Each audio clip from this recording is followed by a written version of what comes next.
Et c'est parti dans ce critérium continental. Herminique d'Olivry, on est la favorite. Elle est partie correctement, mais elle était prise de vitesse en début de parcours. Les étrangers sont partis très vite, à l'image notamment de l'Italien Vitruvio, le numéro 5, qui prend l'avantage avec Van Chronos à l'extérieur. Et Ridan qui vient se placer parmi les premiers. Herminique d'Olivry au galop.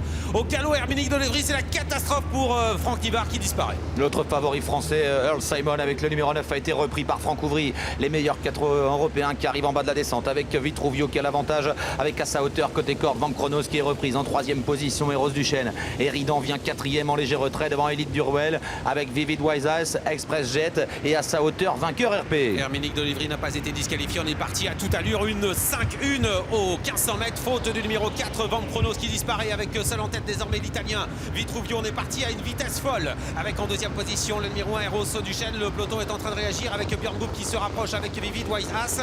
Quant à la favorite, elle a été finalement disqualifiée. Herminique d'Olivry numéro 3, on n'en tient plus compte. Où est Earl Simon, le meilleur 4 ans mâle français? Il est en train de se rapprocher à l'extérieur. Il se fait ramener, il va venir aux avant-postes. Alessandro Gocciadoro a repris Vitruvio en pleine et voit maintenant venir à son extérieur Earl Simon qui se rapproche, et la course qui redémarre au début de la montée. En 3e position, Rose Duchesne, vainqueur RP, s'est placé en 4e position tout près. Elena de Piencourt en dehors, avec toujours le numéro 8 Vivid Wise Ass ensuite, et Express Jet qui tente de se rapprocher. Allez, les chronos sont canons, une 9-2 au 1000 mètres direction l'eau de la montée, avec l'avantage toujours pour Vitruvio à son extérieur. Earl Simon qui va remarquablement avec à son sulky Franck Ouvry, calé à la corde de Gabi Gélormini avec le numéro 1 et Rose Duchesne tout près également. Jean-Michel Bazir qui est plein gaz avec le norvégien vainqueur RP, alors qu'à l'extérieur Mathieu Abrivard est un peu piégé avec le numéro 13 Elena de Piencourt, direction le dernier tournant. Ça va très bien pour Earl Simon, mais l'Italien conserve le meilleur. À l'intersection des pistes, Vitruvio qui a toujours facilement le meilleur. Earl Simon qui semble aller facile lui aussi est en 2e position, et Rose Duchesne est encore dans le coup à la corde, avec vainqueur RP, avec Eridan qui est enfermé à la corde, Elena de Piencourt qui reste un petit peu en suspension. L'entrée de ligne droite bientôt,